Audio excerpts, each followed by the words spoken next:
Well, welcome back to another episode of Paint Society. In this episode, we're going to show you the cheapest and most effective way to paint parts outside. And to get the job done, we're going to be using some Duplicolor combined with some Eastwood 2K Clearcoat and some basic products that you can get at your Walmart or online for very cheap to complete this job.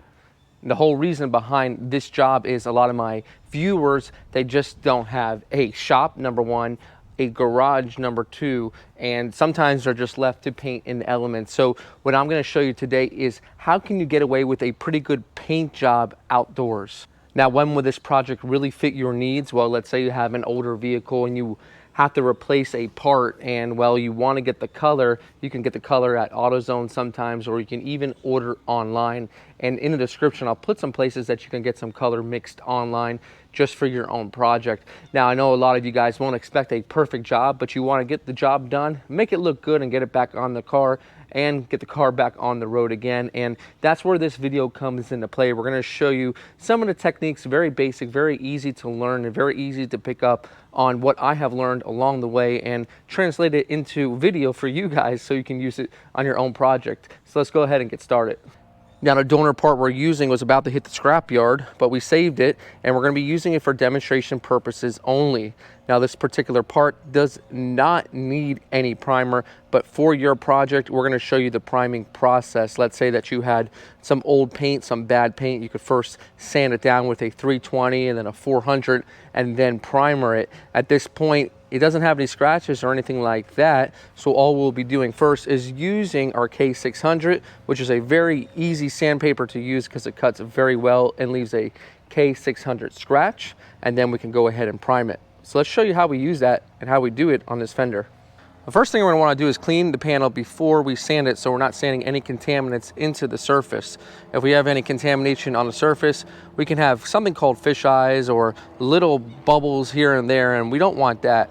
So this is a pre-painting prep. This is going to go ahead and clean it before we sand it. So we'll spray it on there, and we want to make sure we spray it on pretty wet so that the whole surface is completely covered. And then you're going to do your best using a microfiber towel to just wipe it in one direction and wipe it off the panel.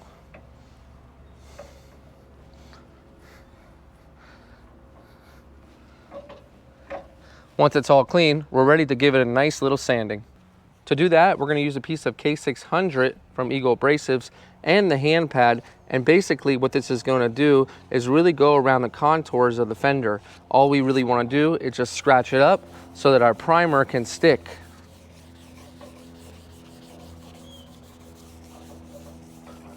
Just a little bit of scratching, make the surface dull. And if you have any shiny spots, basically what that means is those are areas that still need to be sanded, because if they're still glossy or shiny, that means that the paint is not scratched enough.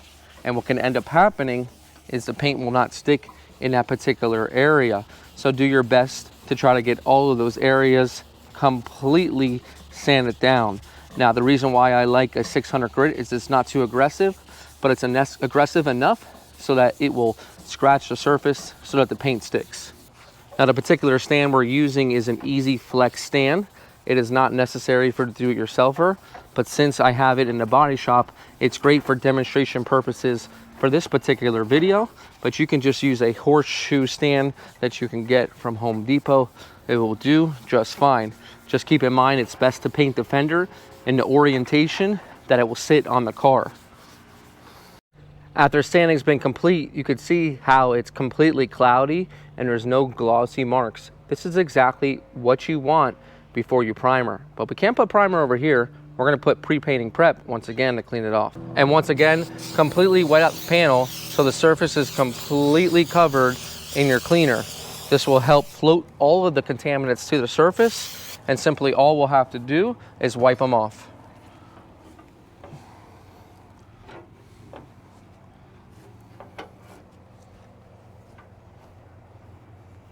At this step in the process, we're ready for our primer.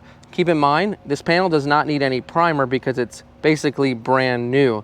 But if you have an aftermarket part that comes in black primer, it's best to scuff it down and then put this on. This is a clear coat finish that's already been sanded, so technically we could put our base right over it, but a lot of you guys will probably have some instances where there's scratches or oxidation in the paint that needed to be sanded smooth. That's why we're going to show it for the purpose of this video, how to use it. We're going to run 2 coats, and we're going to try to get as best coverage as we can out of each coat, running it around 75% overlap.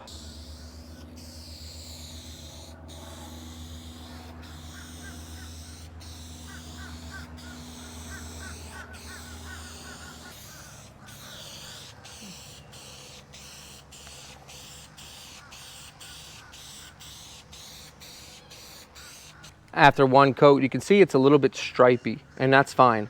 We're going to apply 1 more coat 10 minutes later. After 10 minutes, it's ready for its 2nd coat. You can see it's dry to the touch, and we're ready to go. Make sure when you're doing the 2nd coat, you put it on a little bit heavier. At this point, what we want is we don't want to see any sort of striping or any see-through areas. So make sure you go ahead and you watch the areas that are a little bit zebra striped and make sure that you cover them properly. So if you need to go around 80 to 85% overlap, that's fine. There's no particular rules you need to follow when doing this, and use your common sense when doing this type of job. You want to make sure it's completely covered in primer, and whatever you have to do to get to that point will work just fine. You can always put on another coat if you need. Remember to always wait about 10 minutes in between coats. We can see it covered fairly well because the color underneath was much lighter, but in some cases you might need to put 1 more coat. We're using only 1 can per panel, and that should be just fine, but it's also not a bad idea to get 1 extra can as well, so you have it while you're doing a job. And after 45 minutes of drying, we can see how smooth this primer really did lie. It's actually a pretty good primer for a spray can, and it will fill in minor defects, minor sanding scratches. Now at this point, we can't just put color over this. What we actually have to do is we have to lightly sand it. Now also keep in mind that when we're using spray cans, the sanding techniques are a little bit different. We're using more of a tendency of a higher grit, because the lower grits, well, the rattle can product just can't handle it as well. So next up, we're going to be using our Sprayway glass cleaner, and instead of the K600, we're going to be using the K800 pad, and we're going to be using this to lightly scuff the surface. So we'll be using the Sprayway glass cleaner. This is the most basic, straight up glass cleaner, nothing added to it, so we don't have to worry about any fish eyes or anything that is adding to the surface. And I'm using it because it actually is going to help as a lubricant. We could use straight up water, but it's going to clean, lubricate at the same time, so my sandpaper doesn't get caught up. You could technically do this dry. That's not a problem. That's what these papers are actually meant to use for, but I like to use a little bit of a lubricant when using the spray can finish. So we'll basically just give it just a little bit of coverage, and we don't need to completely sand this really harshly. Just slightly scuff the surface, because basically all we're looking to do is to smooth out the roughness from the primer. The primer is not going to lie 100% smooth. It's going to lie a little bit grainy. So by doing this, what we're going to do in turn is we're going to let our base coat land on a smooth surface, which is so important. Now, whenever the sandpaper starts to get caught up and not move, go ahead and spray a little bit more. You can see in the video that we're using all basic hand tools, nothing fancy here, and you'll be surprised. Stay tuned to the end of the video once we spray on that clear coat. I really think that you're gonna love the finish and how close it is to an actual professional finish that a body shop would give you. We'll finish up once more over here. Now, you shouldn't have any breakthroughs to the undercoat using this 800. And if you do, it's not a problem if it's clear coat underneath, but if it's metal or something like that, go ahead and put down a little bit of primer just to make sure it's not gonna rust. With this 800 grit, you shouldn't have any problems. Once it's all sanded down, give it 1 more spray of Sprayway glass cleaner. And this glass cleaner acts as a water-based cleaner, so it's going to remove any sort of contaminants from your fingers or anything of that nature. So basically it's ready for paint now. You can see how I chose an area where there's a little bit of shade. If you do have that option, go ahead with that option, because it's really going to help the paint lie down really nice. Now, here today, it's about a cool 79, 78 degrees, so it's pretty ideal for painting painting situations, you wouldn't want to do this in direct sunlight. So if you can help yourself, get out there in the early morning hours and try to get the paint on the panel. You don't want to do it at night either, because then, well, sometimes the bugs will be right attracted to that paint job. I think right now we have ideal conditions, so we're going to start with our base coat and we're going to roll to there. And the color that we chose for demonstration purposes, because it's a cool color, is Bahama Blue Metallic.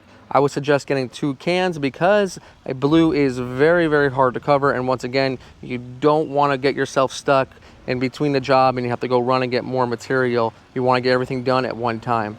And before you actually spray, get yourself a tack rag. Once again, I'll put the link in the description for this so you can get yourself the proper one. And make sure you air it out prior. Don't open the bag and put it right on the panel, because it can sometimes be a little bit greasy.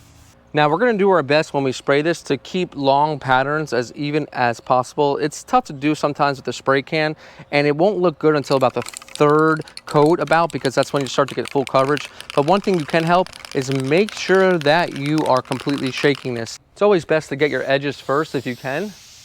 That way you don't miss them at the end. We'll start off with the long strokes and try to keep it as consistent as possible.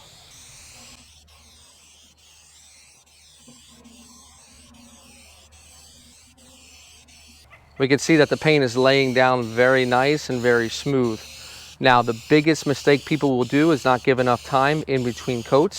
So make sure you're giving a good 5 to 10 minutes in between coats. Make sure it's completely flashed off. And you can tell just by looking at it. I'll show you what it looks like once it's flashed off. After 10 minutes, you can see it has that dull finish. That means it's ready for its 2nd coat. Once again, start at the edges. Follow that same consistency across the whole entire panel. This will ensure an even finish. Sometimes what will happen is it will look modelly, and that's because you have improper spraying technique, and sometimes all it is you don't have enough paint. And if you don't have enough paint on the panel, what will happen in turn is it will give that zebra effect, especially when the sun comes out. So you want to make sure you have enough paint. That's number 1. And number 2, make sure you're following a tight overlap, which is what we are doing right here. And after 2 coats, we can see the color is starting to come out, but still very modelly. Now, here's something I've learned that really works. Sometimes doing those long strokes can create that model, but working in quadrants, quadrant 1, 2, and 3 really helps to get the paint on smoother.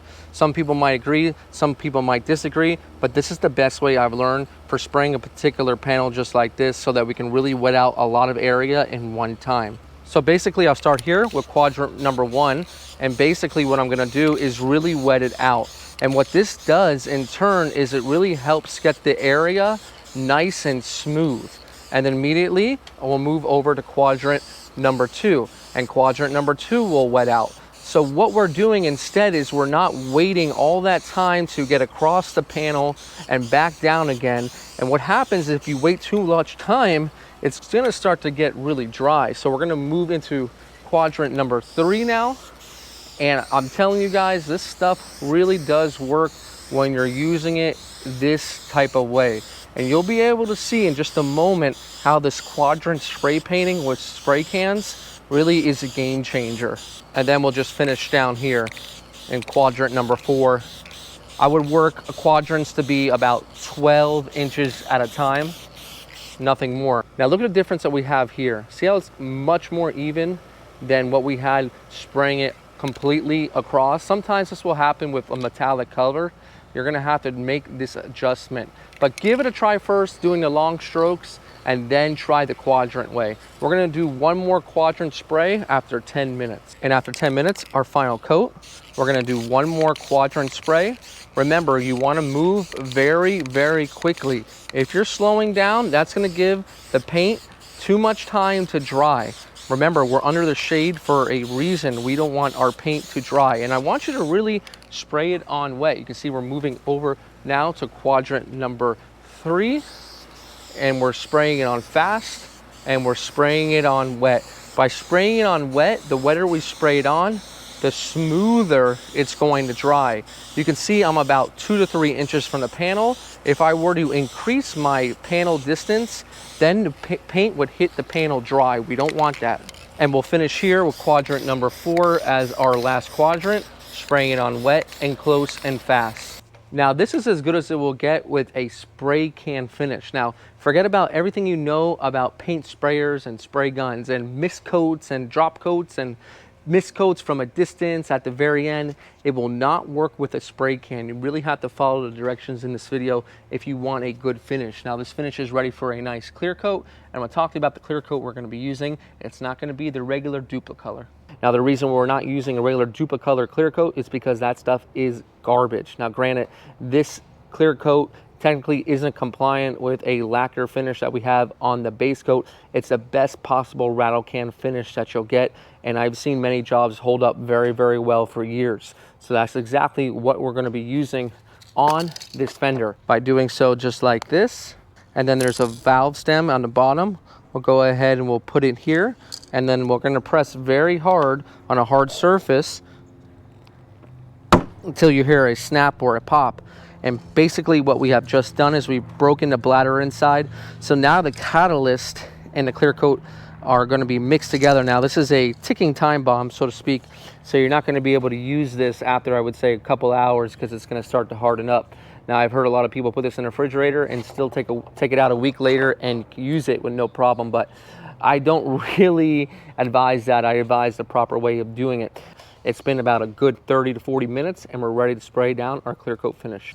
Now make sure to shake this for a good 3 minutes so the two materials inside can really mix together. And also don't forget your mask and your safety protection. For this particular panel, I'm going to use the same Quadrant method because it really works well for me. I'm going to run 3 coats of about maybe 10 minutes in between. You can always decrease or increase that time depending on the weather and how well it's drying. Also, before you spray, a quick tip, something I've really changed in the past from now is I don't touch the panel, I don't sand it, I don't put a tack rag over it. Sometimes what can happen is the surface of the base coat can attract lint, and we don't want to put a tack rag over it because sometimes it can make it even dirtier than what it might seem. So go ahead, once you're done base coating it, just leave it unless there's something obvious on the panel that you need to take off. We're going to start with quadrant 1, 2, and 3.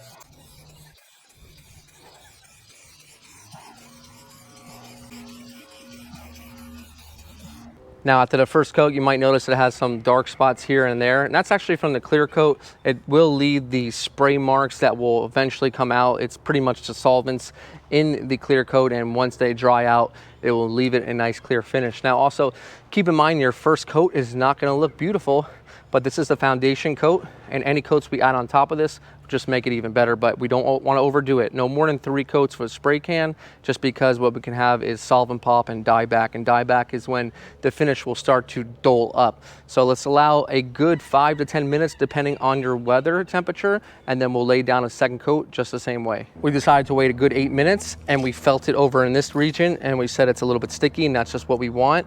It's sticky, not stringy, so it's ready for its second coat.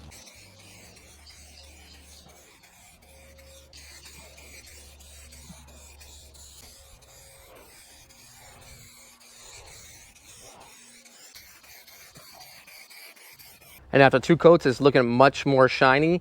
Third coat, we're gonna wait till 10 minutes, and I'm really gonna put it on a lot wetter. And to do this, I'm gonna slow down my passes and decrease my distance just a little bit, maybe about a ½ inch closer to the panel will make a big difference when moving a lot slower, and you'll see this thing will gloss right up.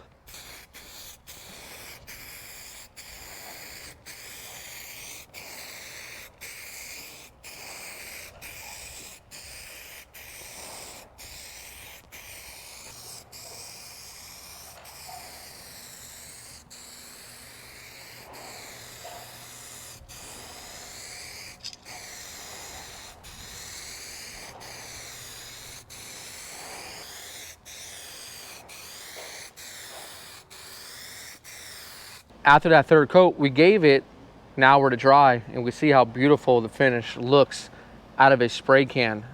That 2K clear is a game changer. You can see my reflection in the panel itself, and it came out very, very clean for being outside. The key is to work under the shade if you can, and not too breezy of a day in the morning hours, and you can achieve a beautiful finish. Is it perfect? No.